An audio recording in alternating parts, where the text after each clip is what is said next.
Welcome to the first episode of It Haunts Us Paranormal Podcast. My name is Jeremy, and I'm here with Rachel. and tonight we are going to discuss the Georgia Dogman. Rachel, go ahead and start telling us about the Georgia Dogman. The Georgia Dogman is described as a towering bipedal creature, often standing 7 or 8 feet tall. Its body is covered in thick, dark fur that glistens like oil under the moonlight.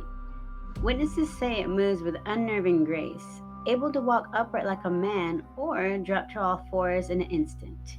Its head resembles that of a wolf or a massive dog, complete with pointed ears, a long snout, and gleaming teeth. The most chilling feature, though, is its eyes, glowing, yellow, and intelligent. Those who've seen them up close describe the sensation of being watched, studied, even judged. And then there's the smell.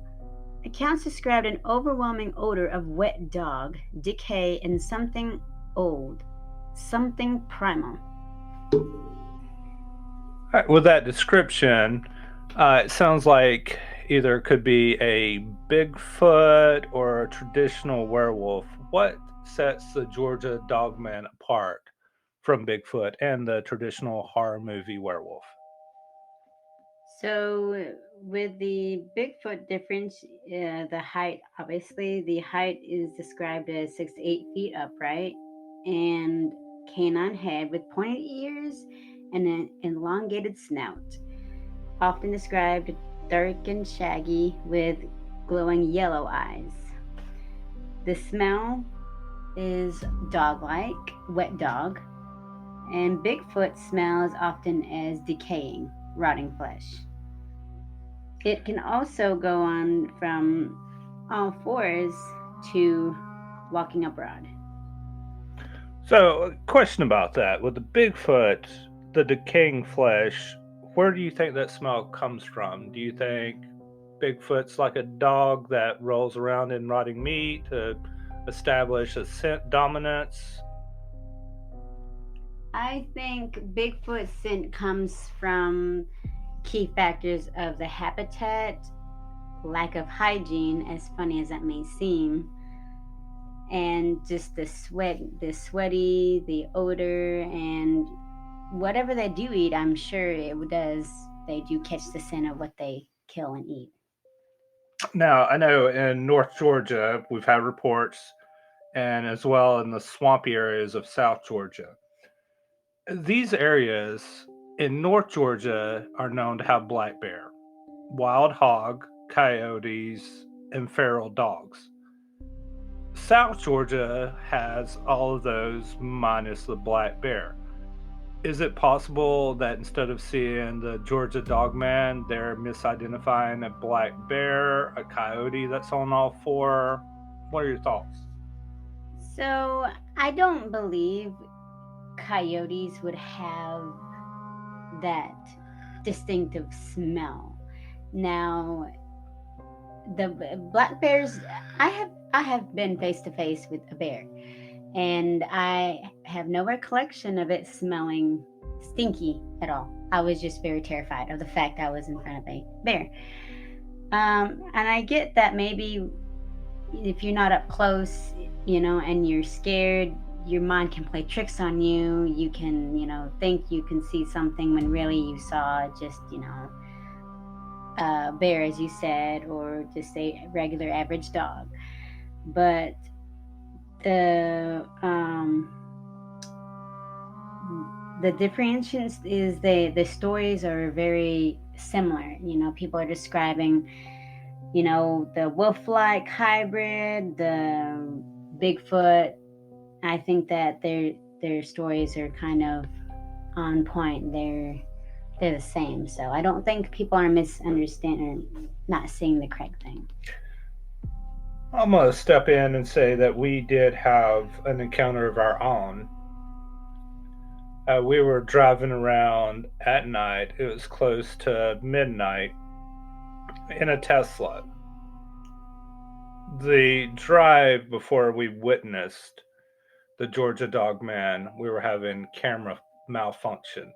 For those who don't know, The Tesla has cameras all around the car to assist with self driving and safety features.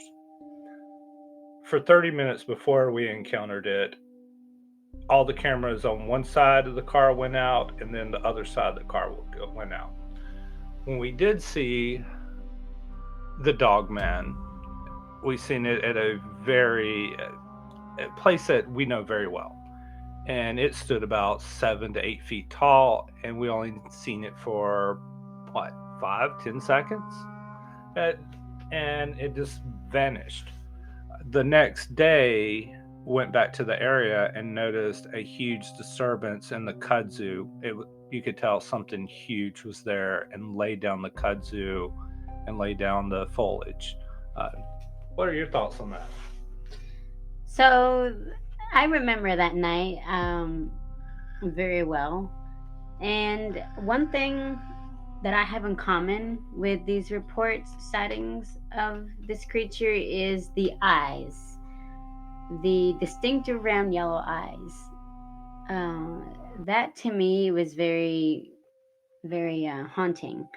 So, I think one thing too, it's really important to remember in situations like this is we did point out that it is possible, people when scared, the mind can play tricks and we can misidentify creatures for mistaking another. However, I had this really weird feeling right before it happened. Almost like my sixth sense was going off and I couldn't pinpoint it. I was like, maybe I'm just tired, tired from work or whatnot, or maybe I just have a lot on my mind. But right before that happened, as you stated, the cameras were, everything was off. Even, everything, my feeling. And then it happened as fast as I saw those eyes for a few seconds before I could really grasp what I was seeing, it was gone. Just like that. And when we did go back during the day, we did notice, as you said, it looked like something huge had been there and had totally laid down the kudzu.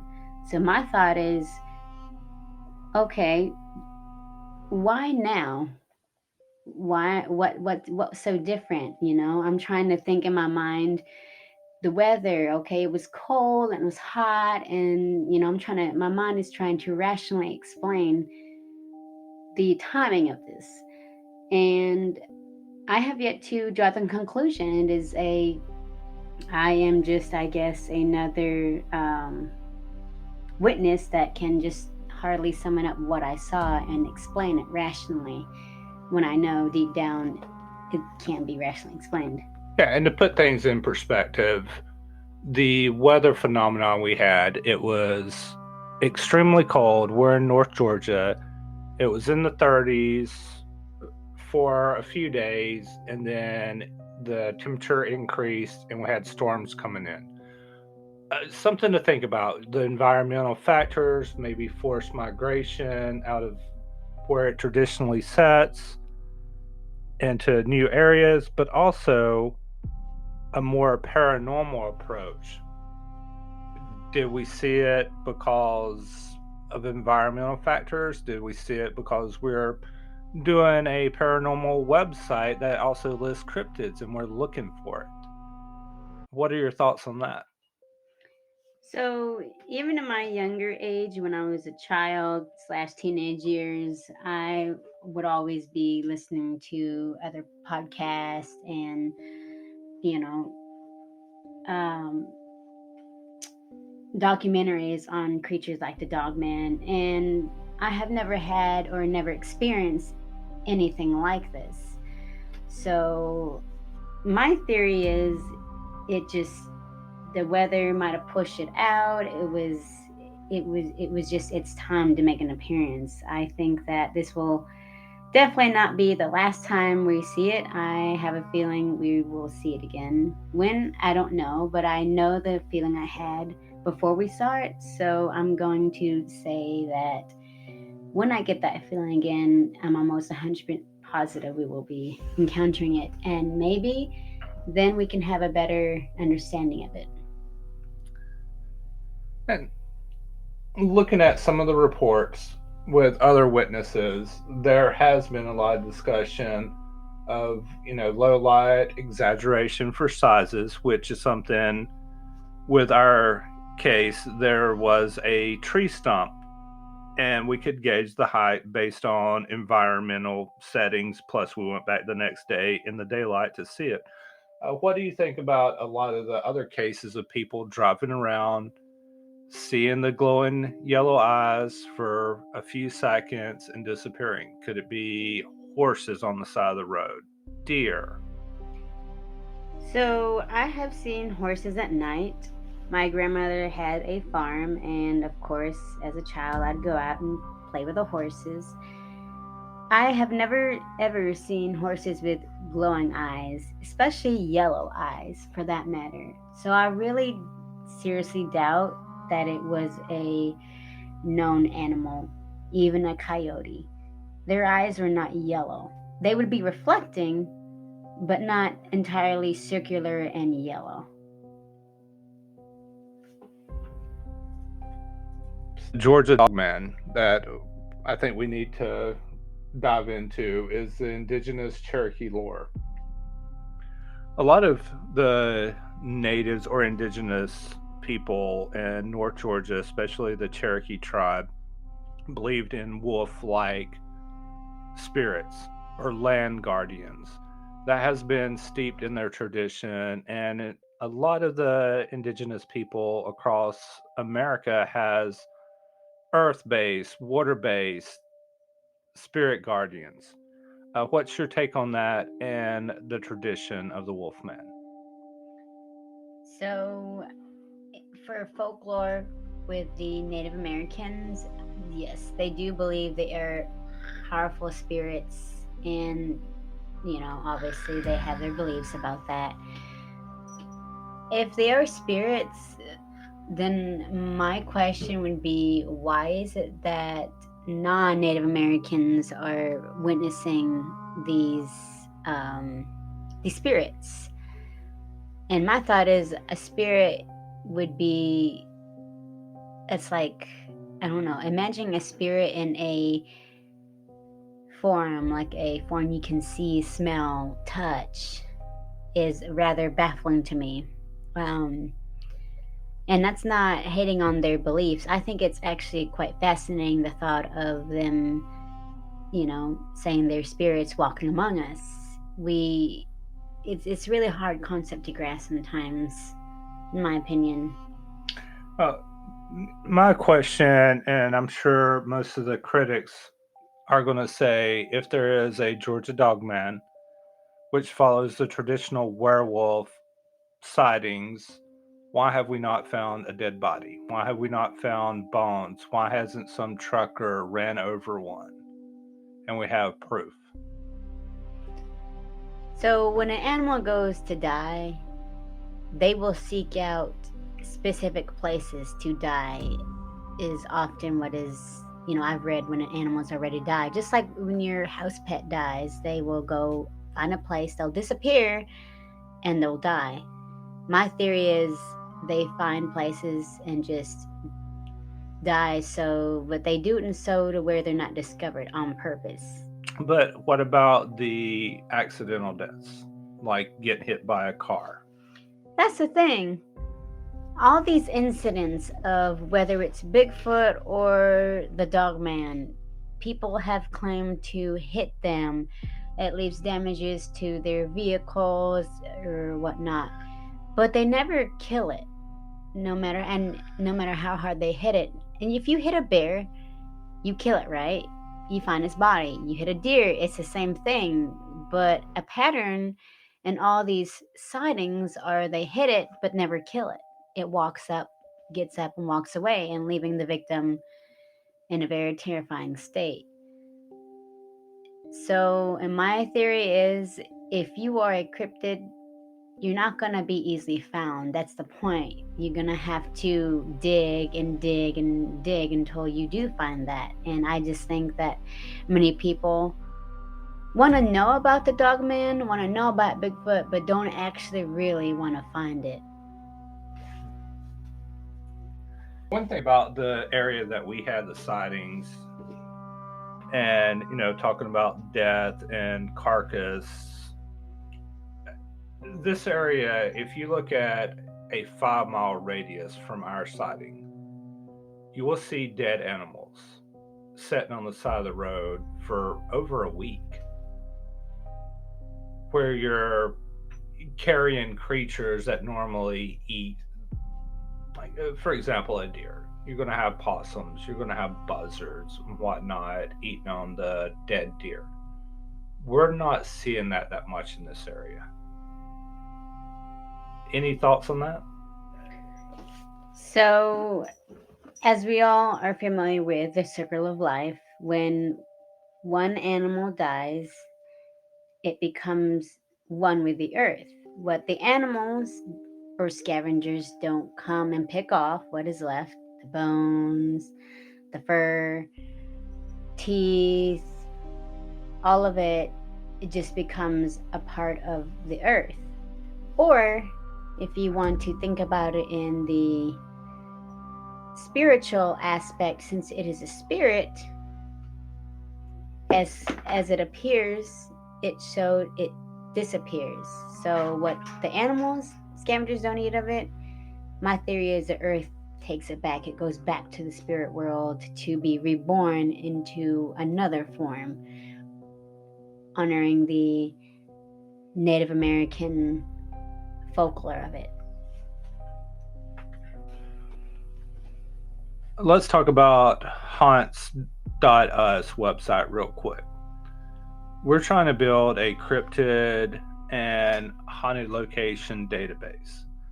We're also creating the tools that is needed for paranormal hunts, but we'll get into that in later episodes. As far as the cryptid side of it and the Georgia Dogman, we give you the ability to not only look at what we found, but the sources. And if you spot him, you can add pictures or add your locations. This is going to be a powerful tool for everyone because we can start tracking the cryptids across America. Um, what's your thoughts on this, and how do you think this is going to impact cryptid hunting in the future? So, all this new cutting technology that is coming out, I'm actually very surprised that no one has had any more hard evidence of the Dogman or Bigfoot. But I think we are on the edge of coming to that, uh, coming to that place. Our website is merely a tool, and as stated, basically anyone can use it. You don't have to be a cryptid hunter. You don't have to be anyone's famous or anyone special to, simply share your experience of whatever you saw, pictures, feelings, a mapping of the area. This tool can help not only us but you to share your story. One thing that does set our website apart from many of the other cryptid or paranormal websites is we develop in house. We are certified coders, so we can build out any tools. And we're going to continue to build this out for paranormal investigators, cryptid investigators. If you have something you want to see, let us know. We'll do our best to get it incorporated. We'll build better maps. One of the things that we plan on doing in the future is have a animal vocal record. So you think you got a cryptid call on audio, you'll be able to pump it through our system and it'll tell you if it's a known animal in your region or not. And future podcast episodes is going to be directly picked from the website. So if you got a cryptid or a paranormal situation, definitely visit the site www.haunts.us and do a submission. Now, to get back on the Georgia Dogman topic, as you'll see on our website, we do have the Georgia Dogman, the Tennessee Dogman, and so on. Rachel, what is the difference between these two incidences or cryptids? Are they the same? Is it a werewolf that we call a dogman that's roaming around the Southeast America? Or what's going on here? All right. Well, so some similarities. First being both the Tennessee Dogman and the um, Georgia Dogman. They both described as being 7 to 8 feet tall, very muscular. Long arms and claws on its hands. However, some differences is the eye color. So, as discussed, the Georgia Dogman is described as having circular yellow eyes. The Tennessee one, however, is interestingly enough, it is described as having red eyes and musty odor. The origin, both of them have been seen as early as the 1960s, and some vague references, both of them are in the Native American legends. Why do you think the eye color reflection in headlights is different? Do you think it's just maybe halogen versus incandescent car lights? I think that's something that we should dive into more in the future or even put up on our forum for discussion. The eye color, I'm not really 100% sure myself. It could be a simple factor as maybe um,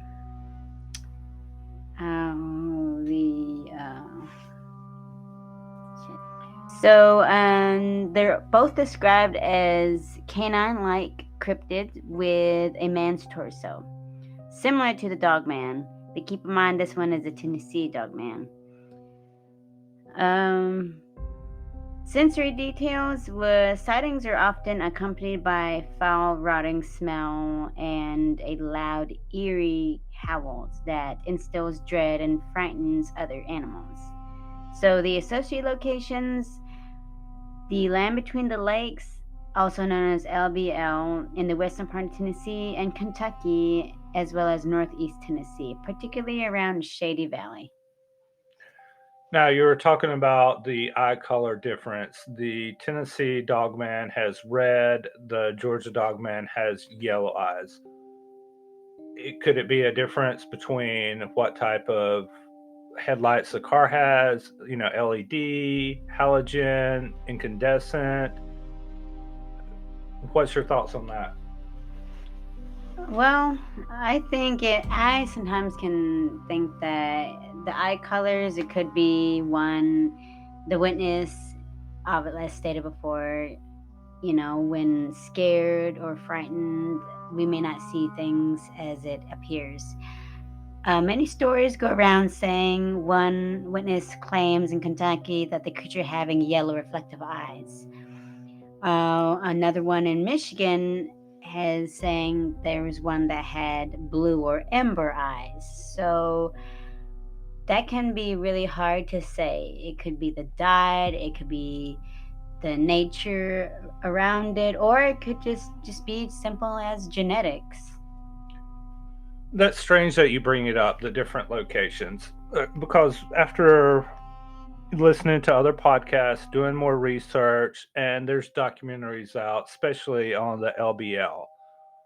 I can't remember the name of it right now, but it is on Amazon.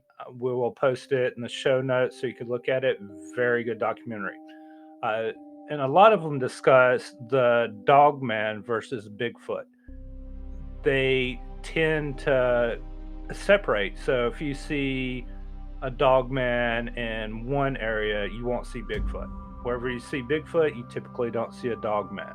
Have you heard those stories? I have. So I think that, one finding or hearing stories of encounters of more than one or two cryptids in one area is definitely rare. I think it also might have something to do with um, like the alpha sense of, okay, in each county or state or whatnot, it has its own alpha cryptid, is my theory. As silly as it might seem, that might explain why we don't see more or hear about more than one cryptid at a time in one area. That does make a lot of sense. Okay, Rachel, we'll take the discussion on this to the Georgia Dogman thread, but why don't you finish us off tonight with a eyewitness sighting of the Dogman? A group of friends walking through a subdivision surrounded by woods late one evening. As they walk, one of them notices a car and then a creature he thought that was only seen in horror movies, which is now staring at him and his friends. The creature is described as a tall, upright canine that emerged from the shadows, and his setting was a small subdivision bordered by the fields and heavy woods in Georgia. It is described with pointed ears, glowing eyes that has part wolf-like, part man-like appearance. Well, thanks everyone for listening to our first ever podcast. The future ones will be a lot better, more polished. Thanks for bearing with us. And from all of us at ithaunts.us, have a good night. Mwahaha.